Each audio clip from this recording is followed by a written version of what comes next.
এখনকার জেনারেশনে বুঝছো, মেয়েরা যে বলে যে আমার ফ্যামিলি মানতেছে না, তুমি কিছু করো না।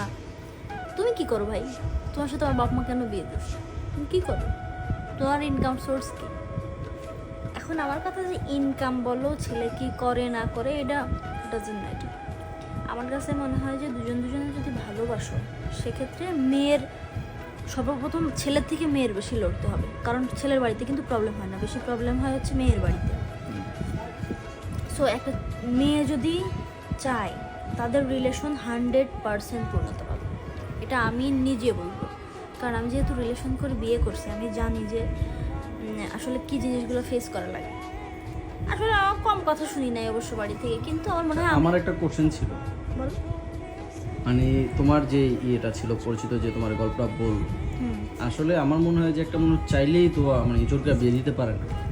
যদি বিয়ে হয়ে যেত আমার, এই টপিকটা পরে আসে যে চাই তোমার যদি বিয়ে হয়ে যাবে, হ্যাঁ তুমি কম লড়ছো না, মানে তোমার ফ্যামিলি তো সবভাবে ট্রাই করছে সব কিছু নিয়ে, হ্যাঁ তোমারও তো পারে না।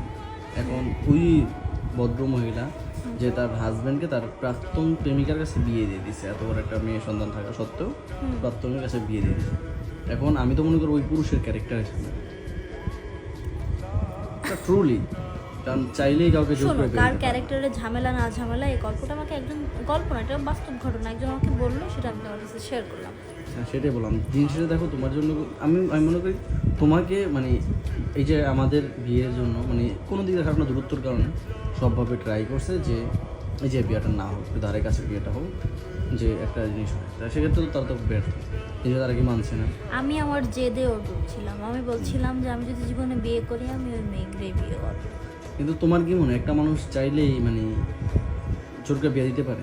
কখনো না, এটা ফুল একটা বাহানা। বাহানা যেটা বলে। যে আমি মনে করি যে যখন কোনো মেয়ে বলুক আর ছেলে বলুক যে আমার ফ্যামিলি মানতেছে না বা আমি এই জন্য বিয়ে করতে পারতেছি না, তার মানে বুঝতে হবে বিশ্বাস ছেলেই করবেন ভাই, চাচ্ছে এটা না। যে বলবে সেই যাচ্ছে না যে আমি বিয়ে করবো না, সে হচ্ছে দূরত্ব আর তুমি যাচ্ছে। যা গ্রুপ তাদের সাথে আমি যোগাযোগ মনে করো, করি যা যে দেখবা ভাই- যে এই বিষয়ে তাদের সাথে কথাই বলে না। হ্যাঁ, এখন আমি আপনাদেরকে জানাই যে যারা এই কথা বলে যে আমার ফ্যামিলি মানতেছে না বা অমুক রাজি না তমুক রাজি না, এ হ্যান ত্যান বাহানা দেয় না, এগুলা কিন্তু টোটালি একটা বাহানা, এ ব্যতীত কিন্তু কিছুই না। মানে আমার কথা হচ্ছে, আমি ভালোবাসছি ভাই, দুনিয়া উল্টে গেলেও আমি বিয়ে করবো। আমি যদি মুখ দিয়ে কবুল না করি, আমার জোর করে পাবে, কেমনে সম্ভব? আমি বুঝি না মানুষ কেমনে বলে যে আমার ফ্যামিলি মানতেছে না, আমি বিয়ে করতে পারবো না। তোর প্রেম করার সময় ফ্যামিলি ছিল না? ফ্যামিলিটা শুনে প্রেম করিস?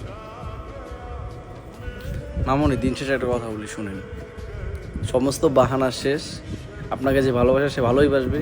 ওই 9-6 উছিলা, এটা হচ্ছে জাস্ট মনে করেন আপনারা ইউজ করে, যতই হুজুরগিরি করুক, যতই মোল্লাগিরি করুক, এটা উছিলা। একটা মানুষ চাইলে কখনো জোর করে কিছু করতে পারে না, আপনি না চাইলে কোনো কিছু হবে না। সো প্যারা নিয়েন না, ওইটা একটা বাহানা।